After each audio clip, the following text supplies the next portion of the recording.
So it's part of Americanness. Yeah. Thank you. Okay. Do we have any? I think that this is an aspect of American culture that makes us perceived as arrogant in many other parts of the world. But it's a very interesting thing. We believe in ourselves so much that I think we do ourselves some harm in this way. That's a good point. Thank you. All right. Do we have any more pictures? I think there's two There's more. One more, two more, three more. There's three more. Okay. This is something else we have to communicate to people. You know, the first time I went to Europe, I was in Belgium, and I was at a big conference. There were many young people, many students. I was going to go work in Spain for the summer, and I remember sitting to lunch with a young man from Ireland and a young man from Singapore. And they said, "Where are you from?" I said, "I'm from Texas. I'm from Dallas, Texas." And they both looked at me, and they said, "You're not a Texan?" I said, yes, I am. I am a Texan. They said, "No. We have seen Texans and they do not look like you." Yeah. Okay. Many years later, I was working in South America, in Chile. And we had to find a local partner. We had to find someone there to work with. So we found a public relations agency. We met the owner. And she said something very interesting. She said, "You know, you shouldn't speak Spanish when I take you around to these meetings, because people are going to look at you, and I'm telling them that I'm bringing an American, and then they look at you, and you're Latino, and you look like us. And you know what people are going to think? They're going to say, we don't trust him. He looks Latino. He could be corrupt like we are." So you should speak English so that my image would feel more American. They wanted a real American, and I didn't look like it. Okay. This is what Americans look like, right? You know that because you're here. But a lot of people in the rest of the world, they don't get this yet. Americans can look like Africans, they can look like Asians, they can look like Europeans, they can look like Latinos. Americans can look like anything. But the mind, if they were educated here and raised here and trained here, the mind is going to be American. We have friends from Germany. One of them came over here a few years ago to visit her relatives. They found they had relatives in New York. And she wrote to me an email. She said, "I met my family in New York, and there is nothing German about them. They had a few plates and cups from Germany that were 100 years old. But they're completely American."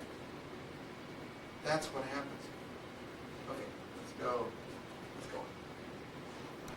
People come here and become American. But we still have three more pictures after this. All right. Do you know what this, can anyone guess what this is? I'll give you a hint. Airports? Yes. Not airports, flights. This is a photograph, a moment in a day, of flights over the United States. You can find these on the internet. I believe on this photograph, does it say there how many? It's like 5,700 flights. Okay, in one moment of a day, there are 5,700 flights in the air at one time over this country. Actually, there are more than that. At peak, I believe it goes up to 7,000. So this picture has 5,700. Is that just commercial? I don't know the answer to that. It may be commercial and private. I don't know. But 5,700 is a lot of flights. That's a lot of airplanes. You know, and if you fly a lot, like we do, you look out the window and you see other airplanes and it makes you nervous. I see more airplanes all the time now when I look out the window. I don't like to see other airplanes. I want them to be far away. Okay. What does this tell you about Americans? Mobile. Americans are highly mobile. Okay, so I'm right here. So are you. I have a daughter right here right now. I have a daughter right here right now. And somewhere between here and here, I have a wife in one of these airplanes. Right now, I think. She was stuck in Washington, D.C. in the snow. Americans are mobile. I have a very good friend. He went to Brazil. He married a Brazilian girl. They have 3 kids. How many kids do they have? 2? Jeff Davis. Jeff. Jeff, the guy that did our computers. Davis. Yes, yes. Okay. His parents live in Detroit, which is up here, right? It's actually north of Canada, sunny part of the U.S. His parents live in Detroit. I went to visit his parents because I was taking some things for him. And I'm sitting with his parents, and he has 1 sister and 1 brother. Jeff lives in Brazil. He's down here, right? And I asked his parents, where are your children? They said, well, we have a daughter who lives in Colorado, and we have another son in Dallas, and we have him in Brazil. I said, how can you stand it for your children to be so far away? I have 3 daughters, and they're too far away from me. I don't like it. As a father, I wish they were close. But this is the American way. You know what they said to me? They said, well, we raise them to be independent. Isn't that how Americans raise their children? We raise our children to be independent.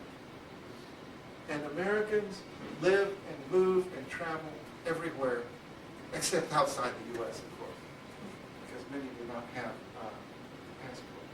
Okay, I think, now are we down to 2? Down to 2. Okay. All right. This is related to an earlier piece. This is in the middle, it's a man blowing a whistle. Have you heard the phrase whistleblower, the expression whistleblower? Who can tell us what a whistleblower is? Somebody that tells, A tattletale. yes, what's, like in a corporation, if something bad's going on, somebody's Right. embezzling or doing bad Right. business, they tell, Right. like blow the whistle on. Okay.